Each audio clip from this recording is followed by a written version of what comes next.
शिव के मंदिरों में वाद्य यंत्र का नाम नगाड़ा है। वो नगाड़ा बड़ी आवाज करता है, लेकिन दो प्रकार की आवाजें, एक छोटा वाद्य यंत्र, एक बड़ा वाद्य। बड़ा वाद्य यंत्र धूम करता है, कहते हैं 100 सोनार की और 1 लोहार की। तो जो बड़ा आवाज करता है वो है शिव, जो ब्रह्मा के मुख से वेदवाणी सुनाता है। और उस वेदवाणी की जो व्याख्याएं हैं, टीचर का काम क्या होता है? जो भी कविता है, जो भी पद्य गद्य है, उसकी व्याख्या करना। तो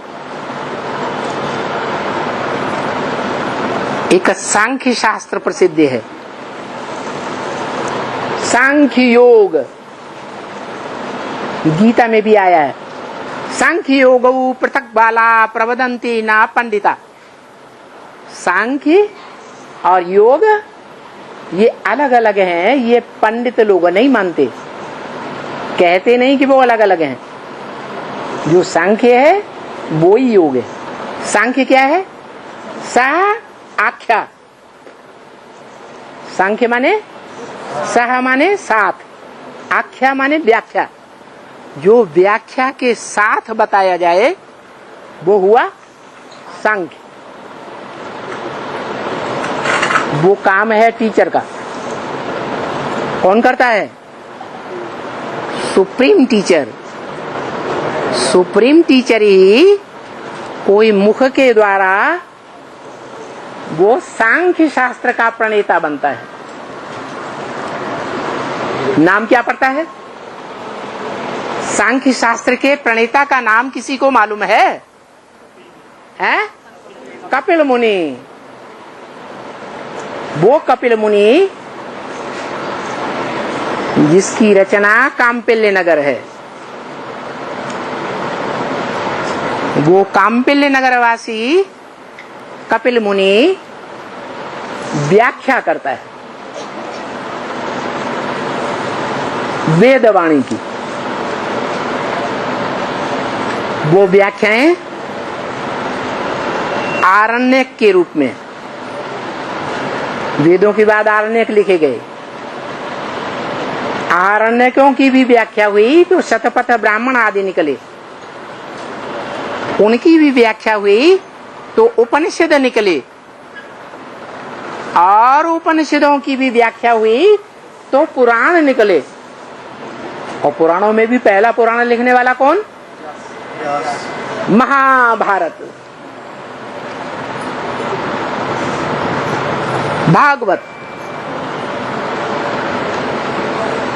तो जितनी भी व्याख्याएं हुई, उन व्याख्याओं में पहला पहला नाम उस टीचर का है जिसे व्यास गद्दी कहते हैं।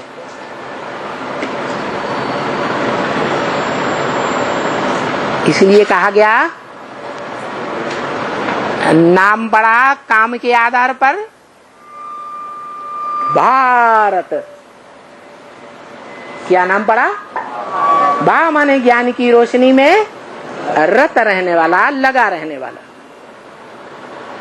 जन्म जन्मांतर की बात है, हीरो पार्टधारी की बात है। वो हीरो पार्टधारी हर जन्म में हीरो का पार्ट ही बजाएगा या नीचा पार्ट बजाएगा? हीरो का पार्ट ही बजाता है। गुप्त रहता है, यह सबको उसके पार्ट का पता चलता है? गुप्त रहता है, इसलिए प्रभावशाली है। तो इसी दुनिया में 84 जन्म का पार्ट इसी दुनिया में बजाता है, परंतु किसी को पता नहीं चलता वो कौन है और कहाँ है। जो सदाकाल इस सृष्टि पर है, क्या कायम है, क्या अंतिम जन्म में भी कायमगंज तालुका में जन्म लेता है।